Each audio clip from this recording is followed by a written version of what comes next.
Lucas capítulo 23, versos 33 al 43. Dice: y cuando llegaron al lugar llamado de la Calavera, le crucificaron allí y a los malhechores, uno a la derecha y otro a la izquierda. Y Jesús decía: Padre, perdónalos porque no saben lo que hacen. Y repartieron entre sí sus vestidos, echando suertes. Y el pueblo estaba mirando, y aún los gobernantes se burlaban de él, diciendo: a otros salvó, sálvese a sí mismo, si este es el Cristo, el escogido de Dios. Los soldados también le escarnecían, acercándose y presentándole vinagre, y diciendo: si tú eres el rey de los judíos, sálvate a ti mismo. Había también sobre él un título escrito con letras griegas, latinas y hebreas: este es el rey de los judíos. Y uno de los malhechores que estaban colgados le injuriaba, diciendo: si tú eres el Cristo, sálvate a ti mismo y a nosotros. Respondiendo el otro le reprendió, diciendo: ¿ni aún temes a Dios, estando en la misma condenación? Nosotros, a la verdad, justamente padecemos, porque recibimos lo que merecieron nuestros hechos, mas éste ningún mal hizo. Y dijo a Jesús: acuérdate de mí cuando vengas en tu reino. Entonces Jesús le dijo: de cierto te digo que hoy estarás conmigo en el paraíso. Oremos al Señor pidiéndole que intervenga en nuestra mente, que ilumine nuestro entendimiento con su palabra. Señor Jesucristo, gracias te damos en esta hora. Te adoramos, te bendecimos y estamos dispuestos a oír la palabra que es como pan para nuestra alma. Sí, Señor. Diga conmigo: Señor, habla a mi mente, habla a mi corazón, habla a mi voluntad, para que pueda entender tu palabra, pueda sentirla y obedecerla. En el nombre de Jesús. Amén. Pueden sentarse, hermanos, amigos. La experiencia del Cristo vivo. La experiencia del Cristo vivo es una serie que estamos llevando este mes con el propósito no de repetir solamente la historia en vísperas de lo que el mundo llama la Navidad, sino hacer de este hecho un acontecimiento real que sirva para nuestra vida hoy. ¿De qué sirve recordar el nacimiento de Cristo? Y hemos visto cómo el Dios único y verdadero se encarnó en el vientre de María para cumplir esa profecía, Emmanuel, Dios con nosotros, y vino para presentarse como nuestro Salvador. Hoy veremos la experiencia del Cristo vivo en el Calvario. Vimos al Cristo vivo en el vientre, en el pesebre. Ahora lo veremos en el Calvario, la muerte del Redentor. Y con esta predicación resolvemos la pregunta: ¿para qué Dios vino en forma humana?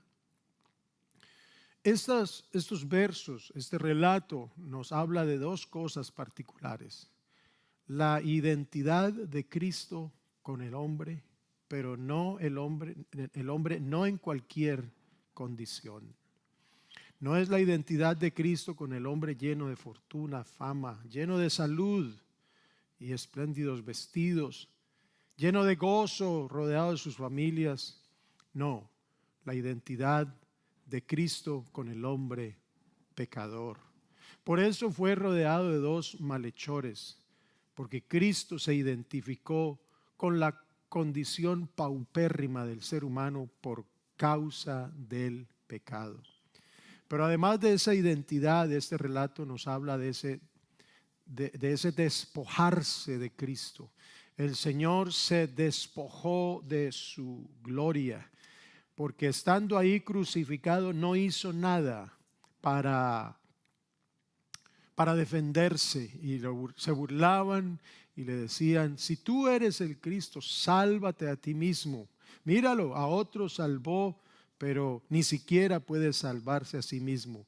Él se despojó de su gloria y renunció a ese derecho, y diría yo, renunció en su humanidad a esa autoridad por causa de identificarse con el hombre perdido en el pecado. Esa es la experiencia del Cristo vivo en el Calvario. La expresión Calvario o la cruz del Calvario es una expresión muy común en el ámbito evangélico. Pero la verdad es que uno no encuentra la palabra Calvario en las versiones, por lo menos en la mayoría de las versiones de la lengua española. Calvario es el término castellano para traducir el hebreo Gólgota. Mateo y Marcos nos hablan de el Gólgota. Gólgota significa lugar de la calavera. Entonces Lucas y Juan utilizan esa traducción. Mateo y Marcos hablan del Gólgota. Lucas y Juan hablan de la traducción lugar de la calavera. Eso es lo que significa el Gólgota. Calvario es una traducción del latín. Es la palabra que utilizaron en el latín cuando tradujeron la Biblia en ese idioma. Y se refiere a eso, al lugar donde crucificaron a Jesús. Un lugar ubicado a las afueras de la ciudad de Jerusalén, donde ejecutaban a aquellos que eran sentenciados a la muerte. Los sentenciaban, los ejecutaban afuera de la ciudad. Entonces, no se sabe exactamente por qué lo llamaban el lugar de la calavera. La razón más cercana es porque parece ser que esa montaña rocosa, así como a una vista, daba la impresión de ver a una calavera, a un cráneo. Y por eso lo llamaban el lugar de la calavera. Y tal vez por eso llevaban a los sentenciados a la muerte para ejecutarlos allí por la relación que esto tenía. Cuando decimos Gólgota, lugar de la calavera, o el monte Calvario, estamos refiriéndonos al mismo lugar. Solo es cuestión de traducciones, pero el significado es el mismo. De ahí esa expresión tan común, la cruz del Calvario, es decir, el lugar donde Cristo fue crucificado. Allí en esa cruz se efectuó la obra más grande, la obra más especial que se pudo haber realizado. Cualquier hazaña, cualquier labor altruista, cualquier osadía, cualquier logro queda pequeño ante la obra efectuada en la cruz del Calvario, la redención. Redención es el acto de liberar o rescatar a alguien de una situación gravosa. Pero es el acto de liberarlo mediante el pago de un rescate. Eso es rescatar, eso es redimir. Liberar algo o a alguien mediante el pago de un rescate. De ahí que el que paga el precio por el rescate es llamado el Redentor. Cuando hablamos de redención, que es una de las doctrinas fundamentales en cuanto al tema de la salvación, estamos hablando del hecho de quien pagó por la salvación de la humanidad. La salvación es un regalo de Dios. Yo no pago mi salvación ni con ayunos, ni con oraciones, ni con dinero, ni con penitencias, ni con esfuerzos. Porque no alcanzaría, sencillamente no alcanzaría, no me alcanzaría la vida ni cualquier fortuna para pagar por mi salvación. Por eso Dios me la regaló, pero alguien pagó por ella. La figura de la redención se toma la figura de la redención para hablar de lo que Dios hizo a través de Cristo por la humanidad, respecto a lo que sucedía conforme a la ley hebrea. Si un judío se había visto obligado a venderse o a esclavizarse, a servirle a alguien como siervo por causa de las deudas que no podía pagar ni con especie, ni con dinero, entonces pagaría esa deuda con su servicio, con su vida, y se volvía esclavo, siervo de esa persona a quien le debía. Pero como en el pueblo de Dios no debe haber esclavos, Dios no permitía que en Israel hubiera esclavos. Entonces la ley decía que el familiar más cercano tenía como obligación y responsabilidad rescatar a aquel que se había vendido como siervo. Podía rescatarlo o pagar su deuda, pero aún así cada 50 años se celebraba el jubileo para que los que no pudieran pagar quedaran libres, se les perdonaba la deuda. Necesitamos un jubileo en estos días, ¿verdad que sí? Pero el jubileo más grande, más especial, es el que se efectuó ese día en la cruz del Calvario. Entonces la palabra para redentor en el Antiguo Testamento es el Goel, el redentor. Pero ese término tiene varios sentidos, expresa o explica varias cosas. Por ejemplo, Goel explica el hecho de recuperar la posesión de una propiedad que había sido vendida a causa de una deuda o empeñada. Entonces alguien liberaba esa propiedad, ese era el Goel. Pero también se usa esa palabra para explicar el hecho de la restauración o preservación de una estirpe, de un apellido, de una descendencia. Cuando alguien, un hombre, murió sin haber engendrado, sin tener descendencia en su esposa o a través de su esposa, un hermano de él podía rescatar, ser el Goel para preservar. Entonces, ese pariente cercano, ese hermano era llamado el Goel. Ahora, cuando se asesinaba a una persona, cuando se asesinaba a un hombre, era deber de su parentela, tomar venganza por el que había sido asesinado. Entonces, mire usted, Goel o redentor nos habla de restaurar la propiedad empeñada, de preservar una estirpe o de vengar a un familiar que había sido muerto.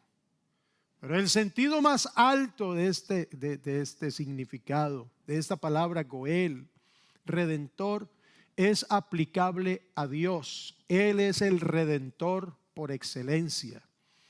Porque Él, como el autor de la vida y teniendo la prerrogativa de redimir de la muerte, muerte tanto física como espiritual, Él no se cruzó de brazos, Él hizo uso de esa prerrogativa para redimir a la humanidad. En la Biblia encontramos por lo menos dos figuras muy especiales que ilustran de manera perfecta el sentido de este tema, de esta doctrina de la redención. Doctrina que tiene que ver, repito, con la salvación del ser humano, la redención a través de Cristo Jesús. La primera figura es la historia del éxodo de Israel. Éxodo significa salida. Israel creció en Egipto, se hizo una nación, de una familia se hizo una nación, pero los esclavizaron. Por temor de que esa gran familia que creció tanto usurpara aún el gobierno de la cultura egipcia, el pueblo egipcio, entonces los esclavizaron para tener cierto control sobre ellos, impedir que ese pueblo creciera y se adueñaran de ellos. Entonces los hicieron esclavos por muchos años. Pero Dios se acordó de Israel y llamó a Moisés y le dijo: tú vas a guiar el camino de liberación, la senda de salida de la esclavitud de Egipto. En otras palabras, Dios redimiría a Israel de la esclavitud en la que estaban en Egipto. Esa redención se haría con poder, con señales, cosas grandes, y se haría también con derramamiento de sangre. Redención con poder. Éxodo capítulo 6, el verso 6 dice: por tanto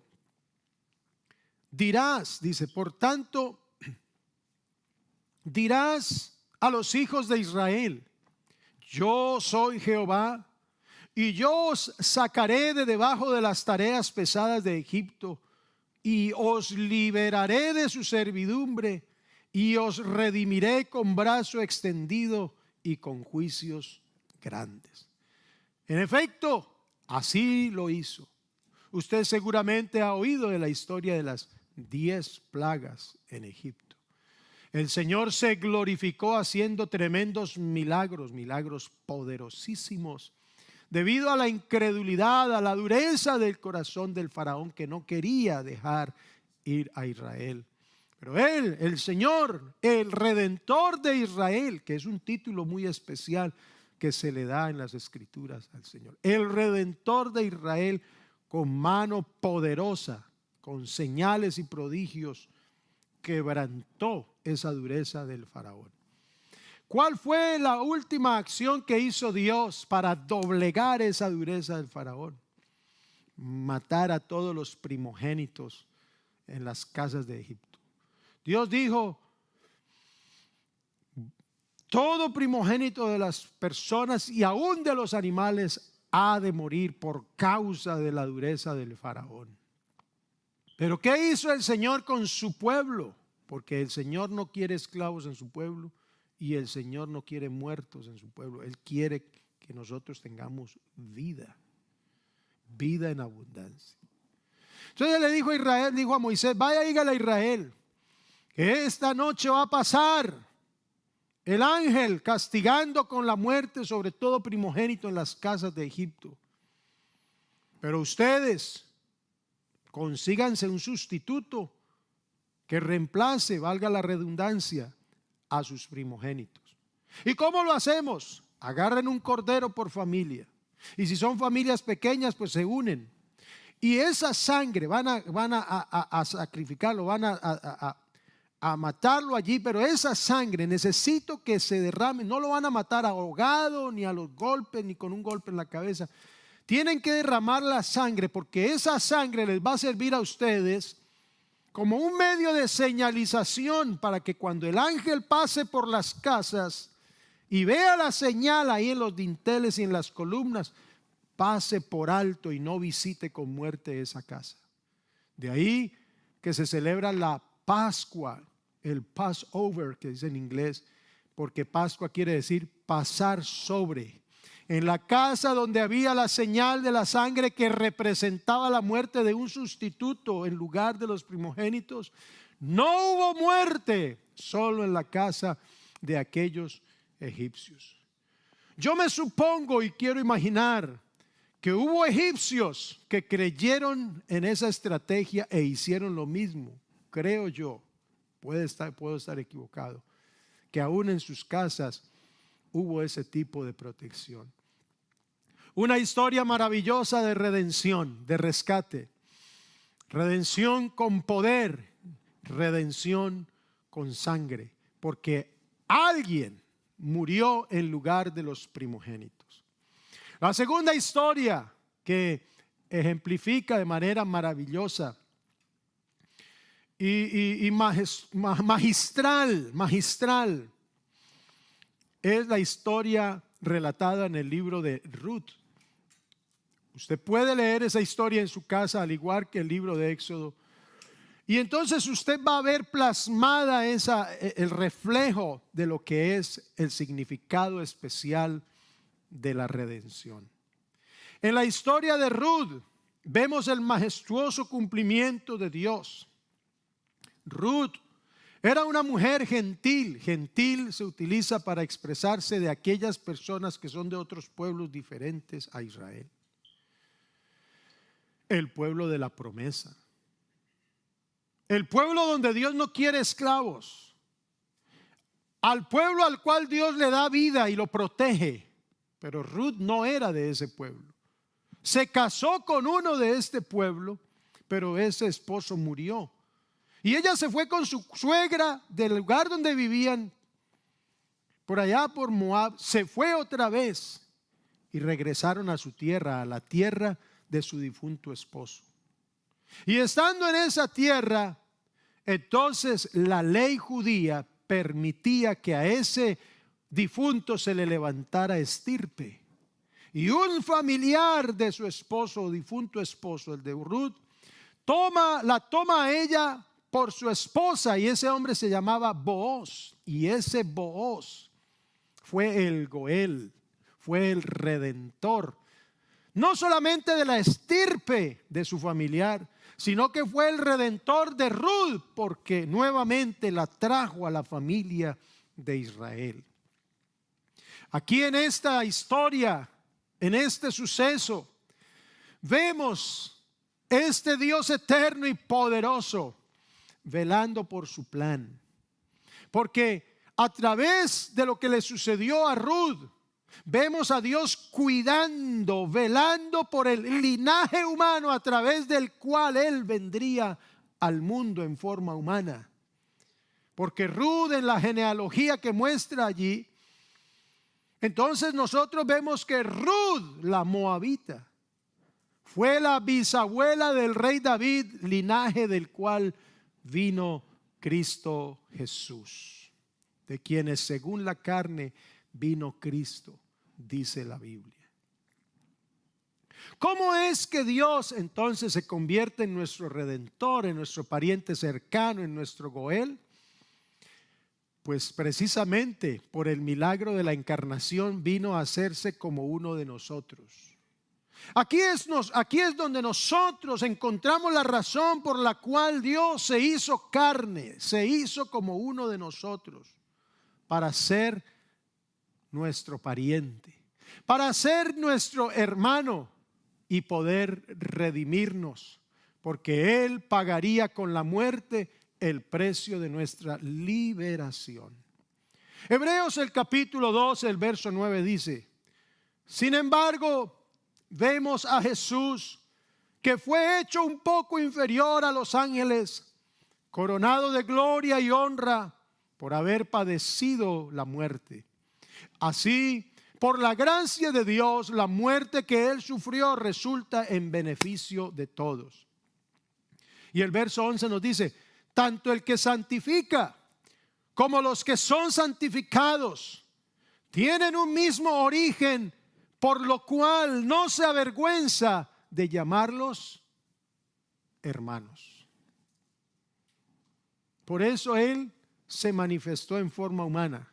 Por eso efectuó el milagro de la encarnación. Y concibió en el vientre de una virgen. Y nació en las condiciones como lo vimos el domingo pasado. Porque Él venía y por la gracia de Dios venía a gustar la muerte, para que por medio de la muerte pudiera redimirnos. Y no se avergüenza de llamarnos sus hermanos. Entonces, a razón de su naturaleza eterna, Dios es nuestro Padre. Pero por causa de su encarnación, Él, el Dios eterno, el Dios todopoderoso, por causa de su encarnación, se hizo nuestro hermano, nuestro pariente cercano. Jesús en su divinidad es nuestro Padre. Él lo dijo: el que me ha visto a mí ha visto al Padre, yo y el Padre uno somos. Pero en su humanidad, Él es el primogénito entre muchos hermanos. Por eso Él no se avergüenza de llamarnos hermanos. Y se hizo nuestro pariente cercano. ¿Para qué? Para que en su condición de hombre pudiera experimentar la muerte. Eso lo hizo Dios a través de Jesucristo, a quien hemos dicho muchas veces: esa la manifestación de Dios en carne, que se llama Hijo. Entonces, por esa causa es que Dios efectuó el milagro de la encarnación. Es así como Cristo Jesús es nuestro pariente cercano. Por eso Él puede actuar como nuestro Goel, para que Dios pudiera redimirnos de la muerte eterna. Tendría que haber muerto. Pero Dios no puede morir, Él es eterno. No envió un ángel, porque un ángel no era un ser humano y los ángeles son inmortales. Tenía que morir un hombre por causa del perdón de los otros hombres. Pero por cuanto todos pecamos y fuimos destituidos de la gloria de Dios, no había ni un justo que pudiera dar su vida en rescate de los otros. Todos nos descarriamos como ovejas. Cada cual se apartó por su camino, y la culpa y la sentencia del pecado estaban sobre todos los seres humanos. En otras palabras, no había ninguna esperanza de retornar al paraíso. Pero mire esas palabras. Jesucristo pronunció 3 frases muy profundas, 3 oraciones muy profundas en el momento de su muerte, y dijo: Padre, perdónalos porque no saben lo que hacen. Y le dijo a aquel hombre en la cruz: de cierto te digo que hoy estarás conmigo en el paraíso. Y lo tercero que dijo fue: Padre, en tus manos encomiendo mi espíritu. Él es nuestro Redentor. Entonces, la muerte de Cristo le da sentido a su nacimiento. La muerte de Cristo, la muerte en el Calvario, le da sentido a la encarnación de Dios. Qué curioso que Dios tenga que manifestarse en forma humana, y no para mostrar el ejemplo o el modelo de un superhombre, porque eso pudo haberlo hecho Dios. Porque a Adán el Señor lo hizo recto, y creo yo lo hizo inmortal, pero por causa del pecado de la desobediencia y la rebelión, la muerte entró en él, y por eso lo expulsó del paraíso, para que no alargara su mano y tomara del árbol de la vida. Ahora el hombre quedó sujeto a la muerte, no solamente muerte física, sino la peor, la muerte espiritual. Quedó separado, destituido de la gloria de Dios, expulsado del huerto de Edén, de la presencia del Señor. Tendría mucho sentido entonces que Dios o hiciera a otro hombre, o si Él se hizo hombre, si Él se manifestó en forma humana, llegara con el modelo de un superhombre, de un hombre que pudiera vencer cualquier situación, de esos que presentan en las películas, de esos superhéroes que tienen, ¿cómo se llama?, facultades hasta sobrenaturales. Cuando yo era niño veía una serie que se llamaba El Hombre Nuclear. ¿Cómo se llamaba el hombre nuclear? El hombre nuclear. Si usted sabe el nombre de ese personaje, es igualmente casi viejo como yo. Y ese hombre corría y lo mostraban así en cámara lenta. Y entonces recorría grandes distancias en poco tiempo y tenía una fuerza sobrenatural.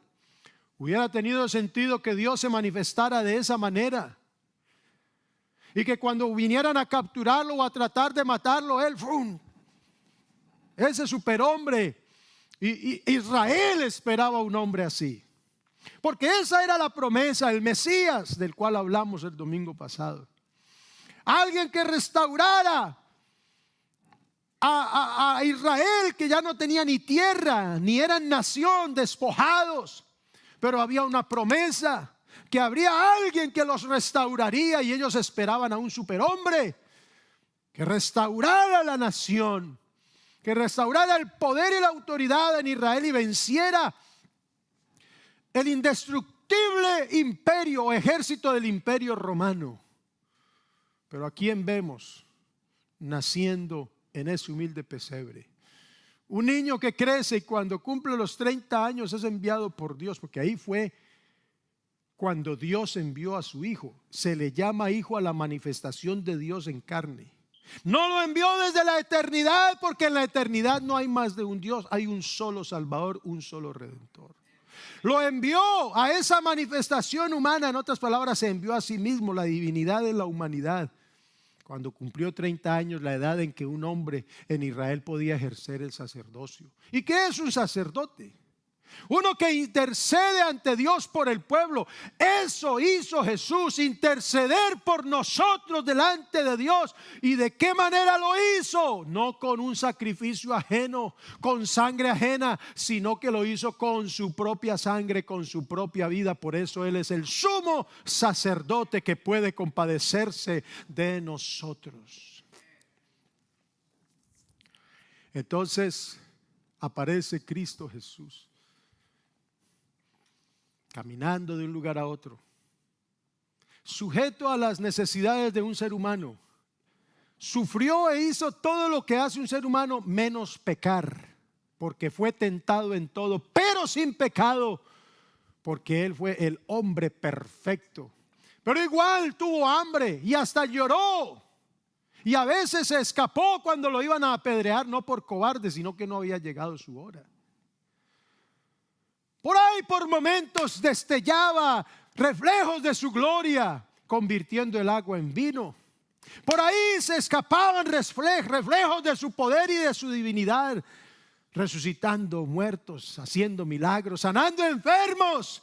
Pero luego lo vemos colgado en una cruz, cerrando su boca, negándose a su derecho y a su autoridad divina, porque a otro salvó, ahora no se puede salvar. No es que no se podía salvar a sí mismo, sencillamente no quiso bajarse de esa cruz, porque Él sabía que lo que estaba haciendo en esa cruz del Calvario era la obra más grande que se podía hacer, era la osadía más grande que se podía realizar. Algunos será muy osado morir por el bueno, mas Cristo muestra su amor para con nosotros, en que siendo aún pecadores, Él murió por nosotros. Alabanzas a Cristo. Por eso la muerte de Cristo le da sentido a su nacimiento. Mire, pesebre sin calvario no sirve de mucho. No puedo decir que no sirve de nada, porque de algo sirve. Claro, Jesucristo comenzó a hacer milagros, a multiplicar el alimento. Daba hasta para pagar los taxes, imagínese usted. Convertía el agua en vino. Pues ¿a quién no le sirve un Cristo así? Imagínese. Y ese es el Cristo que la gente quiere. No solo el Cristo que la gente necesita, sino el Cristo que la gente quiere. No tengo esto, dame lo otro, ayúdame con esto. Y algunos, como por congraciarse, le dicen Diosito lindo, como para impactarlo de alguna manera. Pero el pesebre sin calvario no nos sirve de mucho. No sirve para ciertos milagritos, sanar ciertas enfermedades.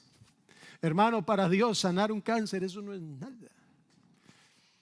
Para proveer cuando no hay, para eso Él no es nada.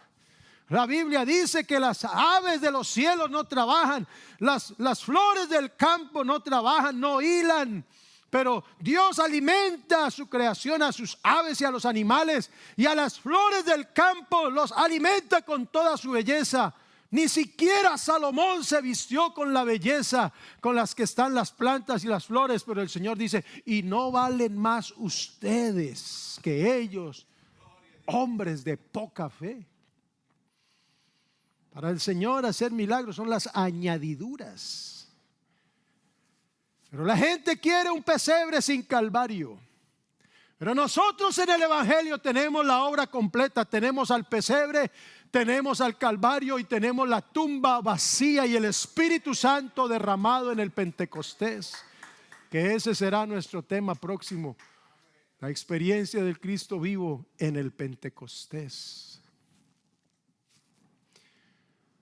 La gente quiere al Cristo que nació y que puede liberarlos y ayudarlos de sus necesidades físicas.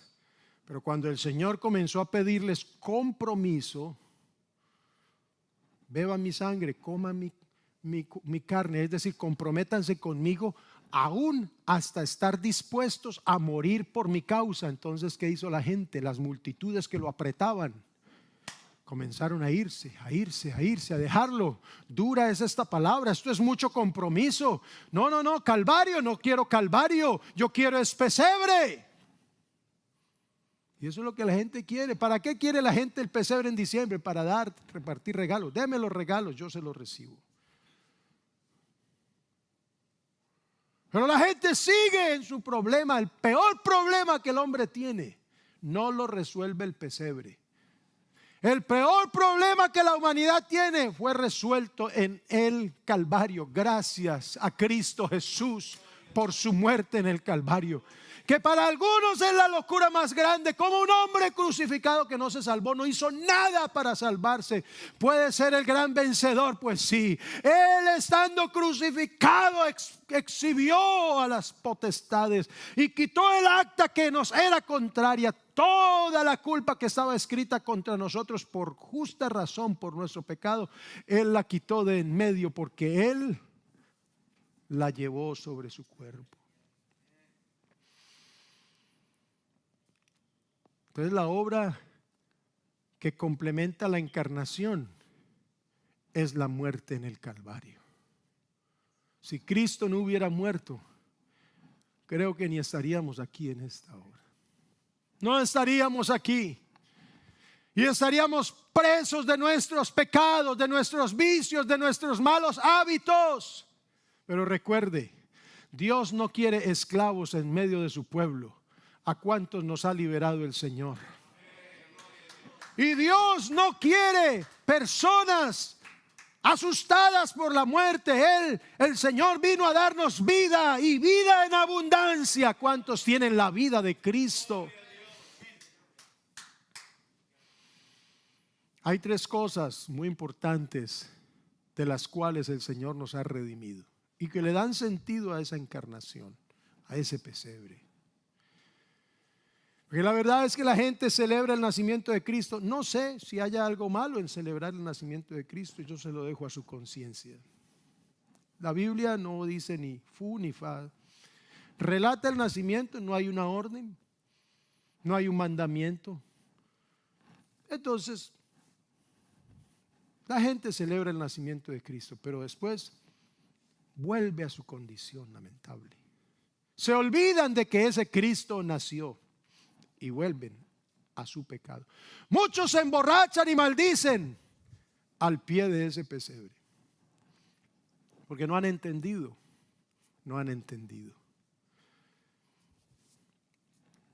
Pero el Señor sí dijo: reúnanse, tengan comunión y partan el pan y el vino, así como lo voy a hacer ahora. Y Él partió el pan, bendijo el vino y se los dio. Y yo: cuando ustedes se reúnan a comer y a disfrutar la comunión como mi cuerpo, como la iglesia, anuncien mi muerte hasta cuando yo vuelva por ustedes. Porque al anunciar la muerte, no solo el nacimiento, es que lo que el Señor mandó a anunciar fue su muerte. Porque cuando se anuncia la muerte, se da testimonio de la obra redentora. Porque lo que nos redime a nosotros no es el nacimiento. Lo que nos redime a nosotros es la muerte de Cristo. Claro, si no nace no puede morir y por lo tanto es importante. Además fue una obra milagrosa. Pero si se hubiera quedado ahí, hermanos, seríamos, como dijo Pablo, los más dignos de conmiseración o dignos de lástima. Porque entre otras cosas, Cristo murió, pero resucitó. Alabanzas al Señor Jesucristo. Alabanzas al Señor Jesucristo. El Señor nos libertó de la ley, porque la ley condena o maximiza el pecado. Lo da a conocer. El Señor nos liberó del pecado. Y el Señor nos liberó de la muerte, porque la muerte es la consecuencia del pecado. La ley da a conocer el pecado. El pecado necesita ser juzgado porque el que viola la ley es culpado de pecado. Y el que es culpado de pecado tiene que pagar con la muerte. Y yo le pregunto a usted, ¿habrá alguien aquí que pueda decir que no ha pecado? A una mujer la encontraron en el acto del adulterio. El hombre se alcanzó a escapar. Yo en estos días dije, los dos tenían que estar ahí para ser apedreados según la ley de Moisés. Pero el otro se escapó porque es que estos se enfocaron fue en la mujer, como eran machistas, y se les escapó el otro. Pero la ley decía los dos.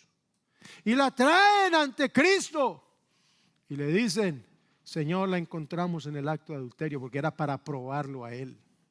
Porque si él decía: no, no la apedreen, estaba yéndose en contra de la ley religiosa de Israel. Pero si él decía: apedréenla, lo iban a culpar, lo iban a acusar ante la ley de los romanos. Entonces el Señor se agacha, escribe en la tierra y después le dice: el que de ustedes esté sin pecado, que sea el primero en arrojar la piedra.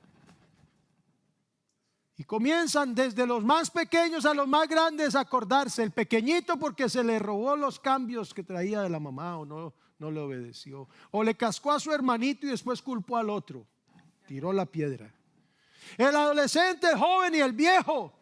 Aquel hombre maduro que se acordó que estaba también deseando a la mujer de su prójimo, o que tal vez hizo lo mismo pero que no fue descubierto. Entonces se acordó de eso y su conciencia lo acusó y arrojó la piedra, y todos uno por uno hasta quedar ella y Cristo Jesús. Y yo le digo a usted: ¿y por qué Cristo no se fue también?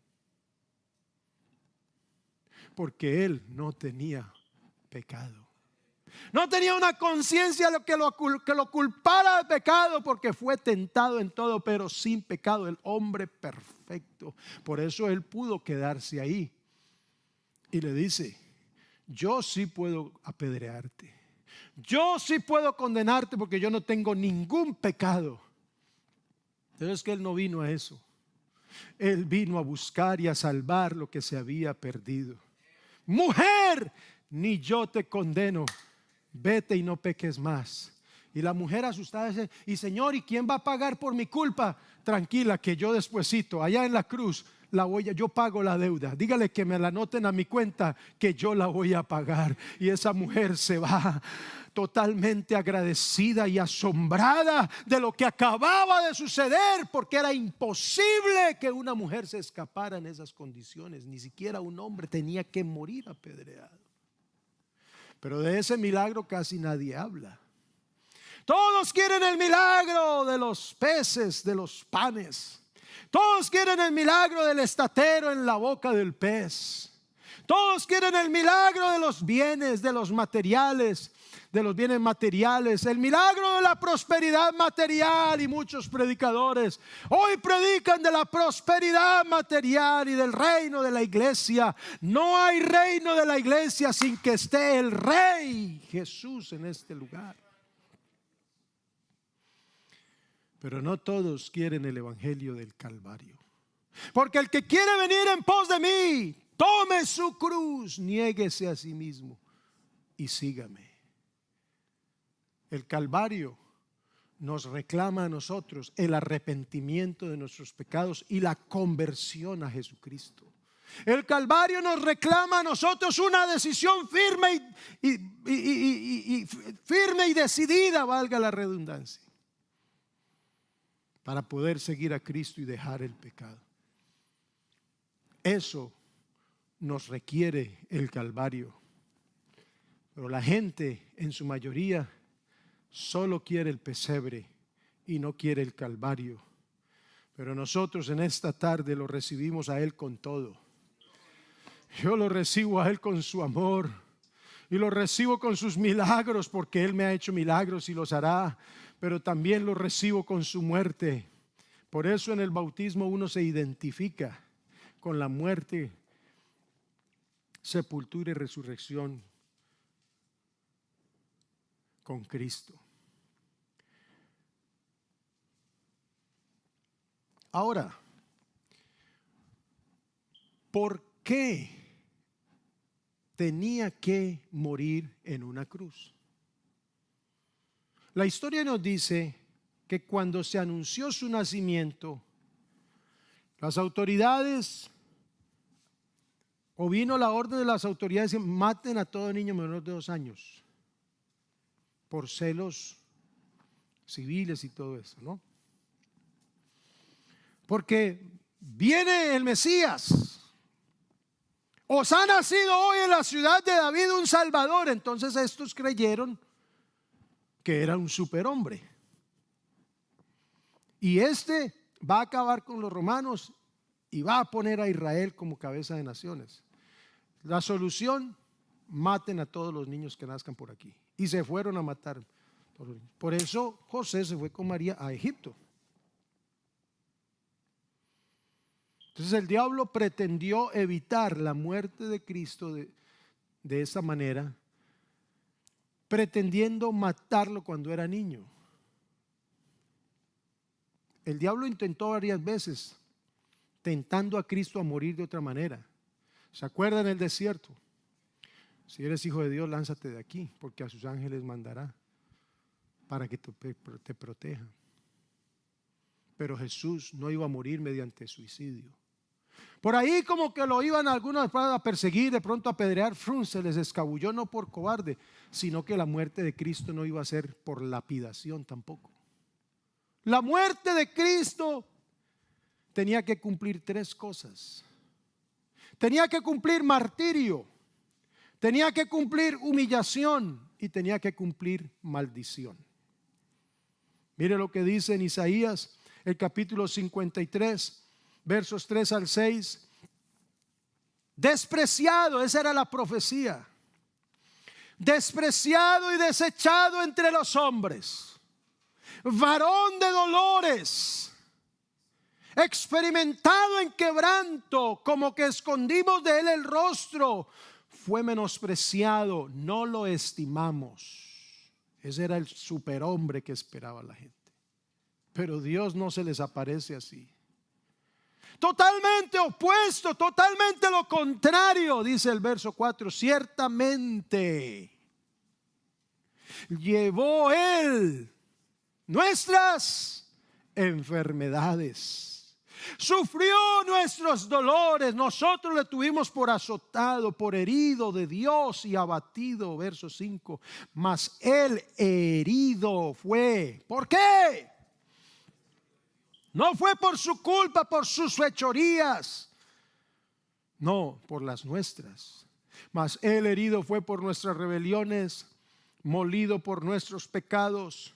El castigo de nuestra paz fue sobre él, pero por su llaga fuimos nosotros curados. Todos nosotros nos descarriamos como ovejas, cada cual se apartó por su camino, mas Jehová cargó en él el pecado de todos nosotros. Molido por nuestros pecados, mortificación. Esa palabra molido. Yo recuerdo que cuando era pequeño yo oí esa escritura y a mí me parecía que la hubiera morido. Y yo le dije a mi mamá, pero ¿por qué expresan mal? No se dice morido, se dice muerto. No, mijo, la Biblia dice es molido. Y entonces yo me iba a la imaginación de niño, ¿no? ¿Qué es moler? Agarrar esa pieza, una piedra contra una superficie y oprimir y aplastar, ¿cierto? Como para deshacer esa forma y convertirla en otra. Molido, y así me imaginaba yo, pero ¿cómo es posible? Molido por nuestros pecados. Eso es lo que significa esa palabra moler. Molido es oprimir, aplastar, literalmente.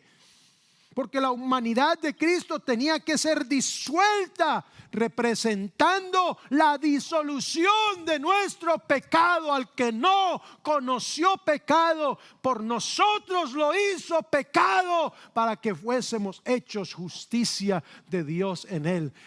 Bien es cierto que la Biblia habla del nuevo nacimiento por causa del Calvario. Él fue molido y esa naturaleza es aplastada, molida, deshecha. El pecado tiene que morirse en nosotros y tiene que quedar molido, machacado, para que no gobierne el pecado en nosotros, en nuestra vida.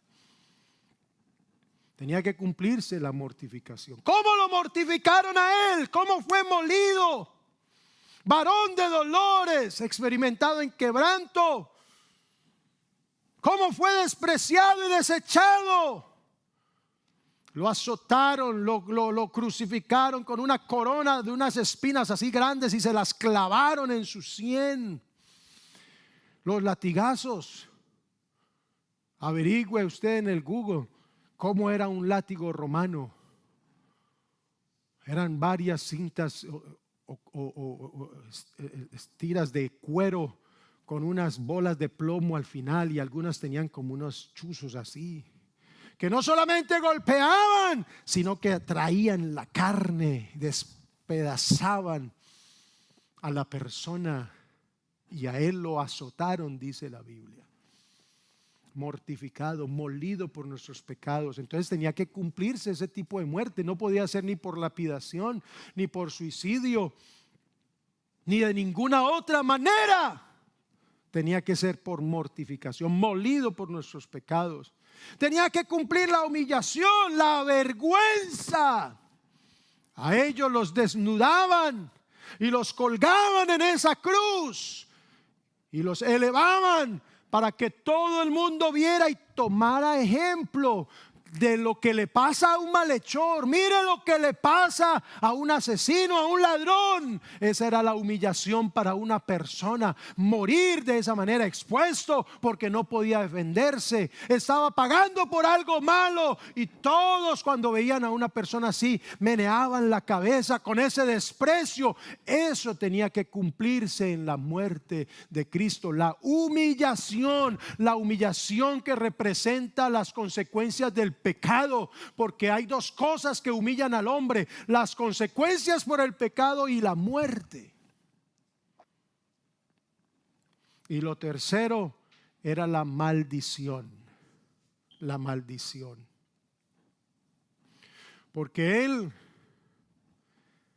fue condenado por causa del pecado. Maldición a la muerte. Y la peor forma de matar a un ser humano, por lo menos en el Imperio Romano, era crucifixión.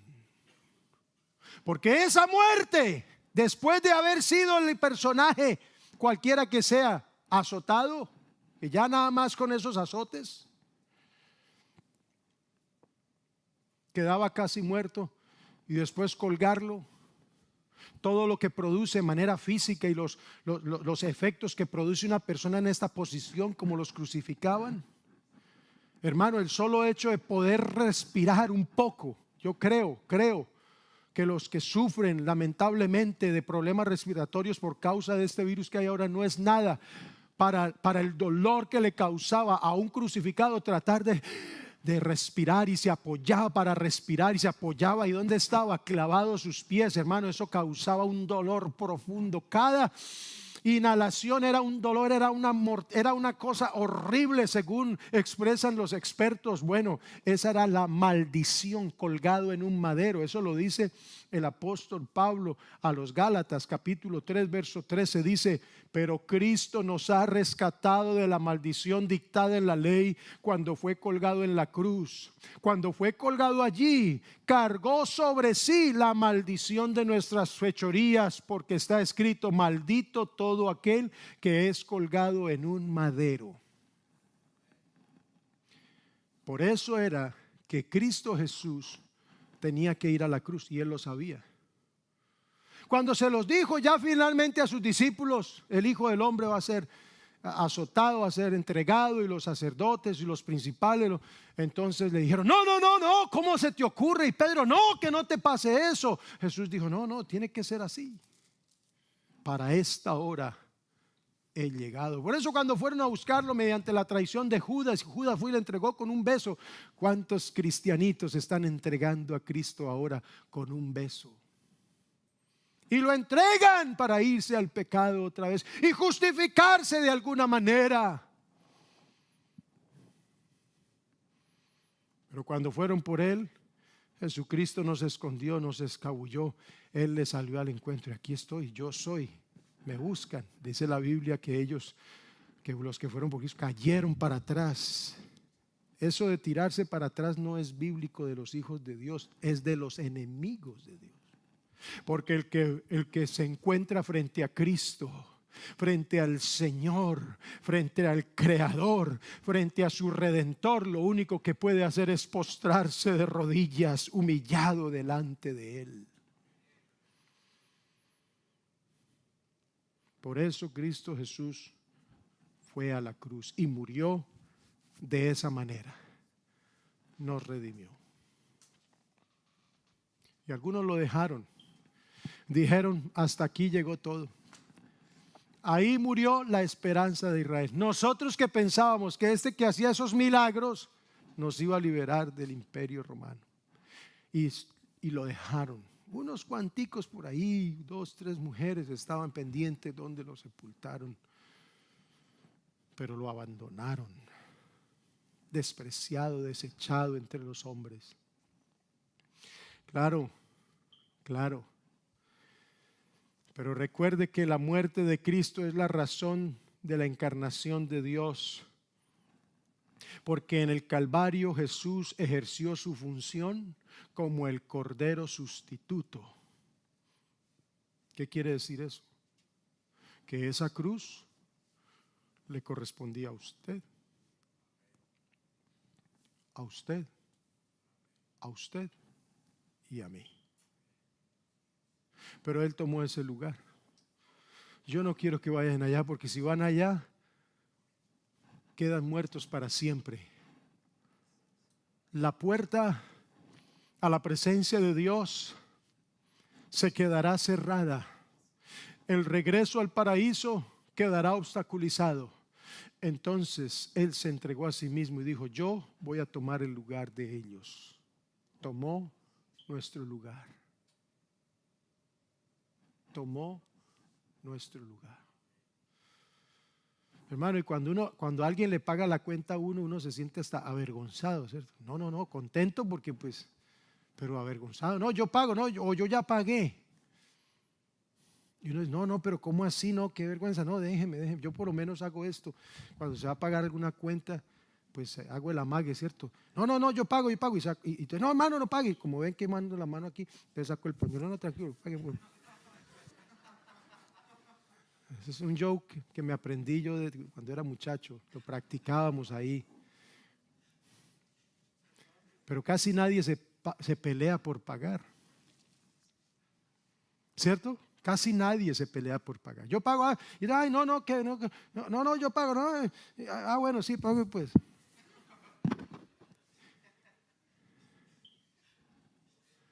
Pero el Señor dijo, it is my treat. Eso corre por mi cuenta. Yo pago por ustedes. Porque Él sabía que si yo fuera tan osado, Franklin Rivera va a morir por la humanidad, y me entregaran, me crucificaran, qué desgracia de Franklin Rivera. Era pecador, no le sirvió de nada, también se va para la condenación. Su muerte fue en vano, dicen algunos, murió en vano.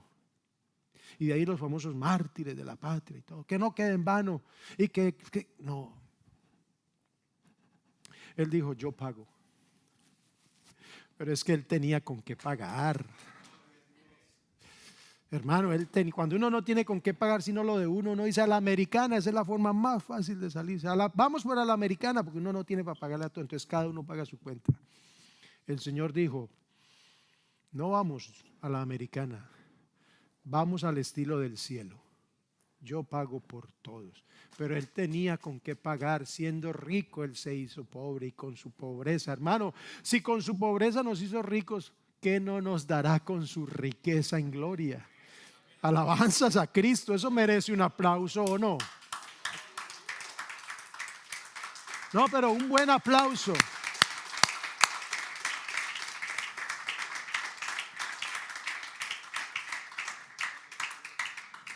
La experiencia del Cristo vivo en el Calvario es una de las experiencias más impactantes para nosotros.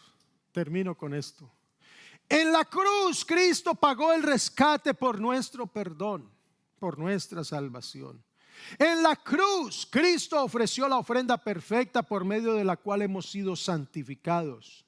Allí en la cruz Cristo obtuvo redención eterna para nosotros. En la cruz el Señor Jesucristo, dice Pablo, desarmó a las potestades, los avergonzó, los derrotó con su muerte en la cruz, los publicó, los avergonzó y los derrotó, triunfando sobre ellos en la cruz. La muerte es la manera de acusar y atestiguar al hombre por su pecado.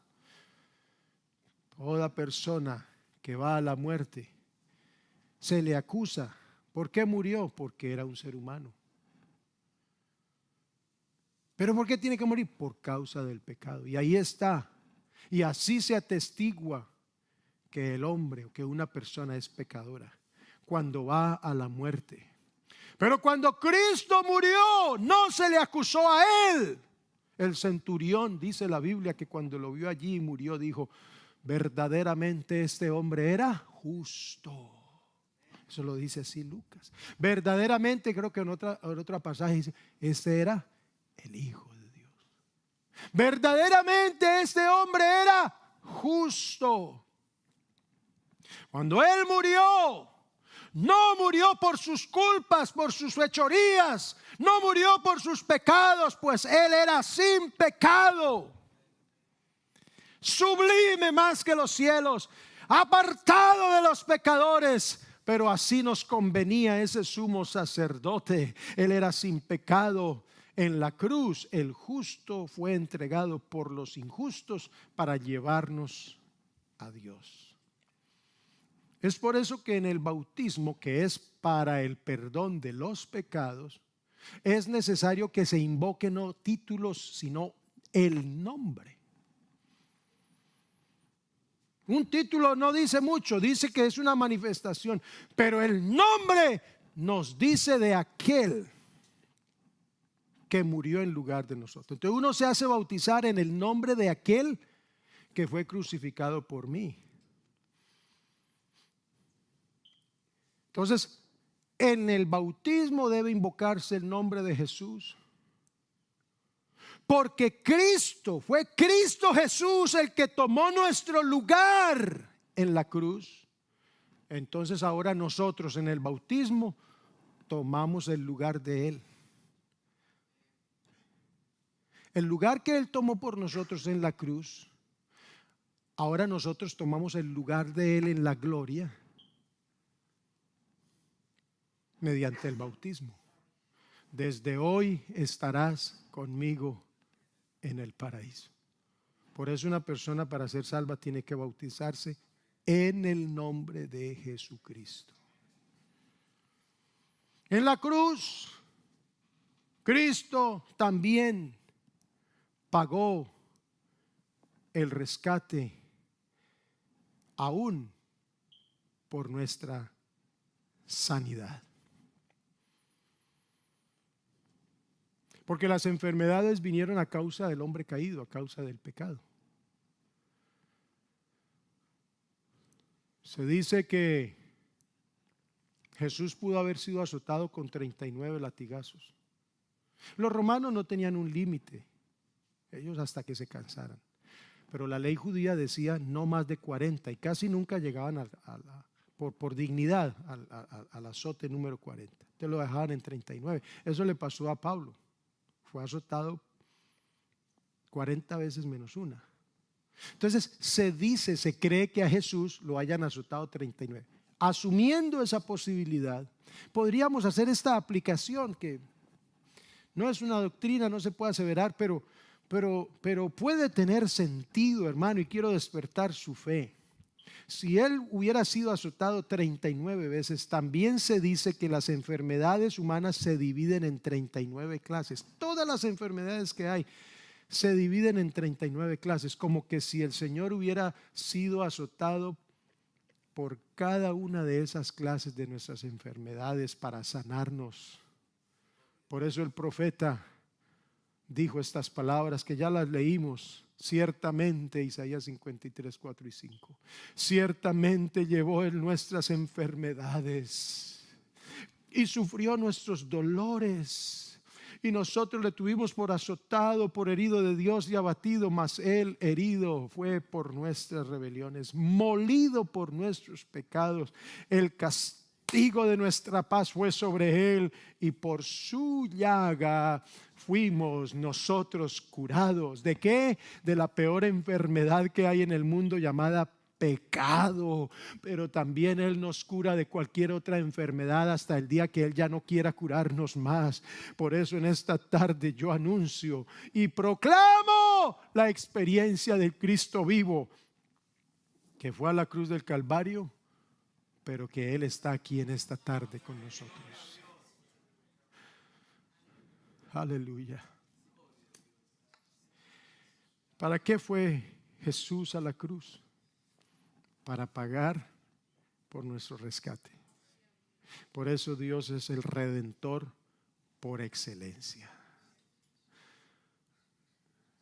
Recibe en esta tarde el poder liberador y el poder sanador del Cristo crucificado. ¿Cómo haces real esa experiencia ahora? Pues si te sientes atado, esclavizado por algún vicio, algún pecado, párate, simbólicamente, figurativamente, párate frente al Calvario. Todo el que quiera ser liberado de algo y el que quiera ser perdonado de sus pecados tiene que pararse frente al Calvario, mirar al Calvario. Porque no hay salvación, no hay paz, no hay gozo sin Calvario. Pero Él tomó nuestro lugar para que nosotros ahora tomáramos el de Él. Con Cristo estoy juntamente crucificado, pero ya no vivo yo, vive Cristo en mí. Aleluya. Póngase en pie, hermano, esto es emocionante y adorémoslo a Él. Si usted necesita ayuda de parte del Señor, adórelo y dígale: Señor Jesús, yo creo que tú me has salvado, eres mi libertador. Dice el canto: eres mi libertador, eres mi libertador. Oh, aleluya, aleluya. ¿Hay alguien enfermo? Vamos a invocar el nombre de Jesús para sanidad. Yo creo que el Señor puede sanarlo, puede sanarla. El Señor puede rescatarlo a usted. Su hogar está en problemas. Él es su redentor. Él paga por eso. Es más, Él ya pagó por eso. Tiene problemas, dificultades. Amigo, usted todavía no es salvo, no es bautizado en el nombre de Jesús. Es ahora. Aproveche, el domingo tenemos bautismos. Ojalá no termine el año con esa deuda. Oh, en el nombre de Jesús, oremos. Padre Santo, te adoramos y te glorificamos. Aleluya. Aleluya, aleluya, aleluya, aleluya. Bendito tu nombre. Bendito tu nombre. Te adoramos, te adoramos. Adórelo a Él. Cristo no es solo para celebrarlo en una Navidad y volver a lo mismo. Hay que celebrar ese nacimiento. Gloria a Dios en las alturas y en la tierra paz y buena voluntad para con los hombres. Pero también hay que celebrar su muerte. Pero esa no fue la derrota para Él. Él sabía que estaba librando una gran batalla y salió vencedor. Adorémosle por unos instantes. Le invito para que adoremos al Señor y usted sienta la presencia, el toque del Cristo vivo en esta tarde. Aleluya.